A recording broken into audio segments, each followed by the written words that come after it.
Let me take this moment to wholeheartedly congratulate each and every one of you today. You graduated. You did it. You made it. Congratulations to you. And you did it all by yourselves. Nobody helped you. No, that's not true. That's what I thought when I was young. I starting to really make it as an actor. I came in, I talked to my mother. I said, "Ma, did you think that this was going to happen? I'd be so big and I'll be able to take care of everybody and I can do this and I can do that and I can." She said, "Boy, stop it right there. Stop it right there. Stop it right there."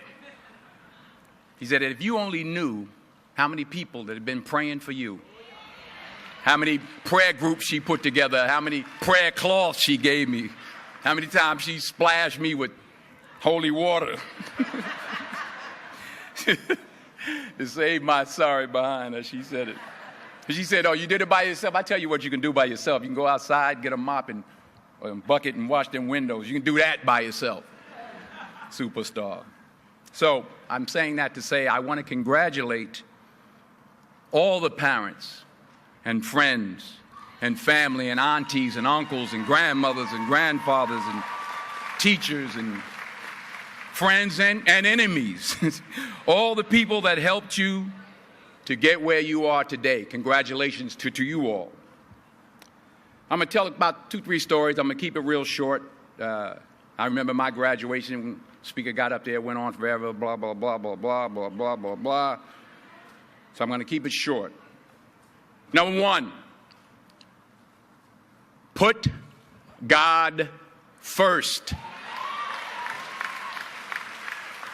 Put God first in everything you do.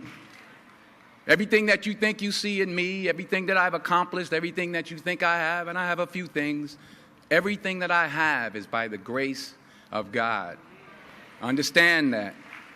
It's a gift.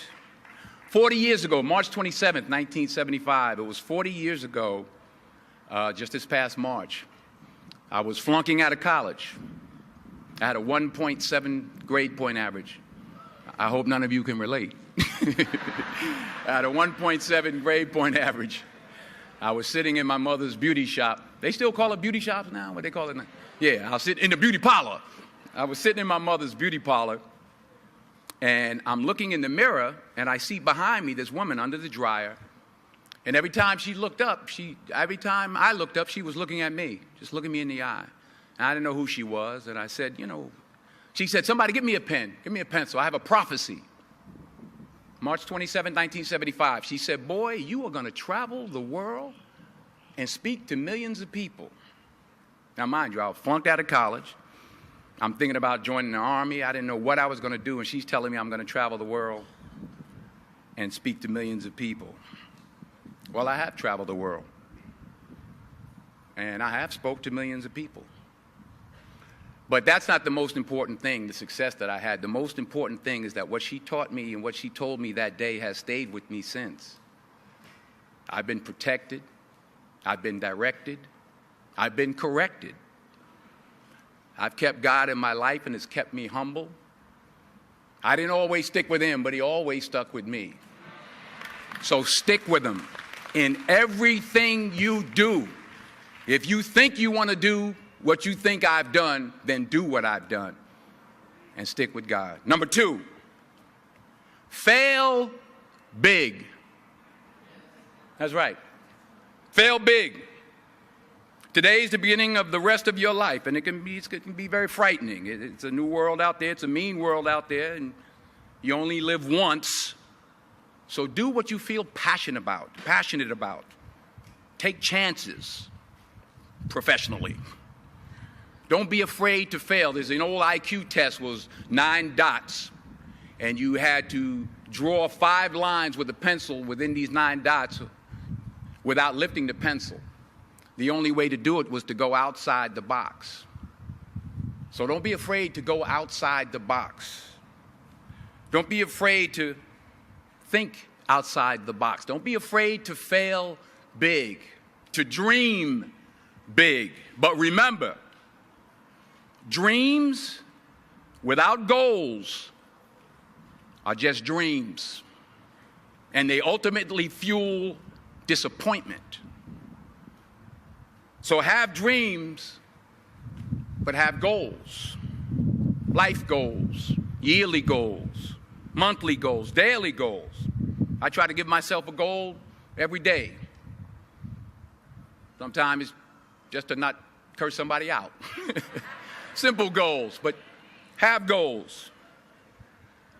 And understand that to achieve these goals, you must apply discipline and consistency. In order to achieve your goals, you must apply discipline, which you have already done, and consistency every day, not just on Tuesday and miss a few days. You have to work at it every day. You have to plan every day. You've heard the saying, we don't plan to fail, we fail to plan. Hard work works. Working really hard is what successful people do. And in this text, tweet, twerk world that you've grown up in, remember, just because you're doing a lot more doesn't mean you're getting a lot more done. Remember that. Just because you're doing a lot more doesn't mean you're getting a lot more done. Don't confuse movement with progress. My mother told me, she said, yeah, because you can run in place all the time and never get anywhere. So continue to strive, continue to have goals, continue to progress. Number 3, you'll never see a U-Haul behind a hearse. I'll say it again. You'll never see a U-Haul behind a hearse. I don't care how much money you make, you can't take it with you. The Egyptians tried it. They got robbed. That's all they got. You can't take it with you. And it's not how much you have. It's what you do with what you have. We all have different talents. Some of you will be doctors, some lawyers, some scientists, some educators, some nurses, some teachers. Yeah, okay. Some preachers. The most selfish thing you can do in this world is help someone else. Why is it selfish? Because the gratification, the goodness that comes to you, the good feeling that I get from helping others, nothing's better than that. Well, one or two things, but nothing's better than that. Not jewelry, not big house I have, not the cars, but it's the joy. That's where the joy is, in helping others. That's where the success is, in helping others. Finally, I pray that you put your slippers way under the bed tonight, so that when you wake up in the morning, you have to get on your knees to reach them. And while you're down there, say thank you for grace. Thank you for mercy. Thank you for understanding. Thank you for wisdom. Thank you for parents. Thank you for love. Thank you for kindness. Thank you for humility. Thank you for peace. Thank you for prosperity. Say thank you in advance for what's already yours. It's how I live my life. That's why I am, one of the reasons why I am today. Say thank you in advance for what is already yours. True desire in the heart for anything good is God's proof to you, sent beforehand to indicate that it's yours already. I'll say it again. True desire in the heart, that itch that you have, whatever it is you want to do, that thing that you want to do to help others and to grow and to make money, that desire, that itch, that's God's proof to you, sent beforehand already to indicate that it's yours. And anything you want good, you can have. So claim it.